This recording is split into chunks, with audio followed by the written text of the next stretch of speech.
Salut les amis, aujourd'hui je vais vous dire pourquoi, pour moi, dans les Disney, parce que je suis un grand fan de Disney, hein, j'aime bien sur toutes les époques, hein, de Blanche-Neige à aujourd'hui, mais il y a eu un âge d'or. Il y a eu un âge d'or dans les Disney, et pour moi c'est les années 90.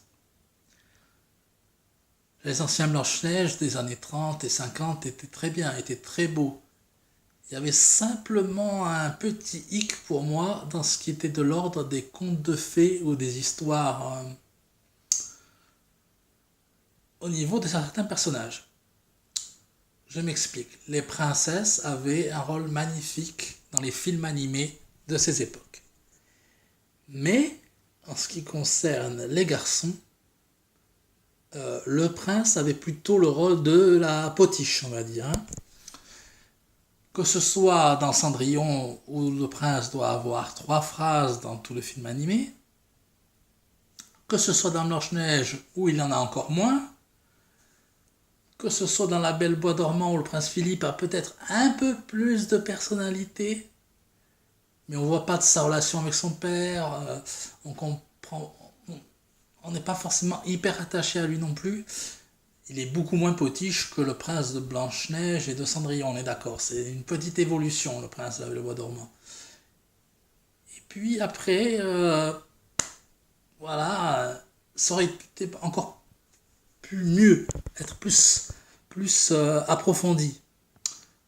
Et donc, voilà, les princes avaient vraiment de rôle de potiche, il n'y avait pas beaucoup de héros masculins marquants dans les anciens Disney, jusqu'à l'arrivée de la révolution de la petite sirène.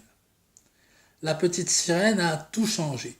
Enfin, on a vu avec Eric le premier prince avec un réel caractère, des émotions, des motivations, des amis qu'il avait en dehors de la princesse. Sa vie de château, ce vieil homme qui s'occupe de lui, son chien. Euh, Eric a une vraie personnalité existante en dehors de sa relation avec la princesse. Ce qui fait que quand la princesse tombe amoureuse d'Eric et tout ça, c'est compréhensible parce que le prince n'est pas simplement un belâtre, c'est quelqu'un qui a une personnalité, un caractère. Il est enjoué, il est positif, il est heureux. Et c'est vachement, pour l'histoire d'amour, c'est vraiment pour moi le premier beau couple Disney, c'est la petite sirène et Eric. Parce qu'ils ont une vraie relation de couple, c'est pas simplement comme Blanche-Neige, à son réveil, elle découvre le prince charmant, et elle est amoureuse, et puis voilà. Là, il y a vraiment une histoire d'amour qui se passe. Pas simplement un coup de foudre à la fin, ils se marièrent et ils eurent beaucoup d'enfants. Non, là, il y a vraiment une histoire d'amour dans la petite sirène. Et c'est la première pour moi, histoire d'amour vraiment qu'on voit s'écouler, pas 3 minutes, mais pendant tout le long métrage. Donc ça a été la première. Et bien sûr, après, tout le reste a suivi. La Belle et la Bête, Aladdin, euh, Le Bossu de Notre-Dame, Pocahontas, Mulan, tous ces films des années 90 ont suivi cette étape-là. C'est-à-dire le prince qui avait sa propre personnalité, sa propre importance, que ce soit John Smith, que ce soit Phébus dans le Bossu de Notre-Dame, que ce soit Aladdin, que ce soit la bête qui avait sa propre personnalité, euh, qui existait en dehors du couple, et ce qui fait qu'on a beaucoup mieux compris l'histoire d'amour. Au début, on voit chaque personnage de son côté, la princesse de son côté avec son caractère, sa famille, tout ça, et le prince de même de son côté avec sa situation, son caractère, ses proches à lui, et c'était beaucoup plus facile après de s'attacher à cette histoire d'amour et de s'attacher au couple, de se dire ouais, c'est un beau couple, comment ils se sont rencontrés, les liens qu'ils ont de caractère et tout ça.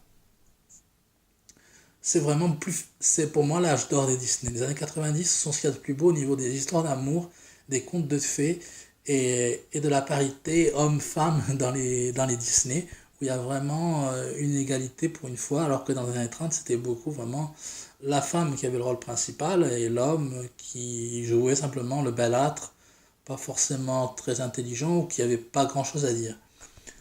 Et depuis la petite sirène, comme j'ai dit, les personnages deviennent intéressants. Ils ont de l'humour, ils sont maladroits certains. La Belle et la Bête, par exemple, on voit quand il mange de la purée, puis il fait des grimaces. À un moment donné, on voit une bataille de neige entre la Belle et la Bête. Euh, on voit l'humour que peut, l'humanité qui se dégage du prince. Et pour moi, ça c'est très important. C'est une révolution qu'il y a eu dans les Disney. Et après, bon, j'ai parlé du passé, j'ai parlé du fait que dans les années 90, ça avait beaucoup changé. Mais on voit que dans les années 2000, et là, c'est une espèce de revirement de nouveau, où quand on est un garçon et qu'on est absolument fan des Disney, ben, on a beaucoup de mal à s'identifier à des nouveaux personnages masculins dans les nouveaux héros Disney. Alors c'est vachement bien pour les filles qu'on ait des héroïnes comme Rebelle, comme Réponse, comme la Reine des Neiges, comme la Princesse et la Grenouille. On voit que toutes ces nouvelles princesses sont beaucoup plus fortes, indépendantes, et ça c'est génial. Je suis à fond pour le fait qu'on montre que les filles peuvent être indépendantes, peuvent se débrouiller toutes seules et tout ça. Un message féministe qui est très positif. Mais par contre, à l'inverse, j'aurais aimé que dans les derniers Disney, il y ait des personnages masculins intéressants. Le dernier pour moi étant Flynn dans Réponse, qui a vraiment un rôle important, qui est un prince un peu comme dans l'âge d'or des années 90. C'est la dernière histoire qui est dans cette lignée-là, pour moi, Réponse, où il y a vraiment Réponse et Flynn d'un côté, et Flynn qui a son caractère, sa personnalité, ses amis, et par rapport à ça, il montre quelque chose de beau. Il y a de l'humour, au début, c'est pas le coup de foudre direct, et puis il y a une évolution dans leurs sentiments de Flynn et de Réponse. Donc ça, c'est quelque chose de très beau. Et puis après, dans ce qui est rebelle, bien sûr, il n'y a aucun homme intéressant. Je veux dire, même le père de l'héroïne n'est pas quelqu'un de mis très en valeur du côté masculin. Après, dans ce qui est la Reine des Neiges, on va me dire, il y a Christophe. Je vais dire oui, mais l'histoire de Christophe et d'Anna ne m'a pas emballé des masses. Pourtant, j'apprécie le personnage de Christophe dans le dessin, dans certaines choses où je trouve qu'il est un peu moins belâtre que certains. Mais après, mis à part ça, au niveau de la personnalité, je le trouve assez fade et pas mis en valeur du tout. C'est beaucoup plus ce qui est mis en valeur, je trouve, la relation des sœurs en fait. Et à partir du moment, je pense, où les dessinateurs voient qu'un personnage ne va pas être mis en valeur, ou est juste là pour faire la potiche, je pense qu'il serait bien qu'ils se disent, ben, si c'est juste là pour dire oui, il y a une histoire d'amour dans le film, ils peuvent décider, à mon avis, de ne pas le mettre. C'est mieux. C'est mieux. Voilà. On serait concentré sur l'histoire entre les deux sœurs, entre la relation de sœurs, qui est très belle, qui est très bien. Mais si vous mettez un héros masculin, je pense que ce serait bien de l'étoffer, d'en faire vraiment un personnage intéressant, ou ne le mettez pas. Voilà ce que j'ai un peu à dire. Donc dans les derniers Disney, Reine des Neiges et Rebelle et Vaiana aussi, on peut dire. Il n'y a pas de personnage vraiment masculin intéressant. Le dieu Maui n'est pas ce que je peux appeler un personnage masculin intéressant. C'est un frimeur, c'est un personnage au niveau émotionnel où je ne ressens absolument rien pour ce gars. Il a J'ai aucune empathie, franchement, j'ai pas envie qu'il y ait une histoire de romance, et il n'y en a pas d'ailleurs, mais ce personnage est vraiment indifférent.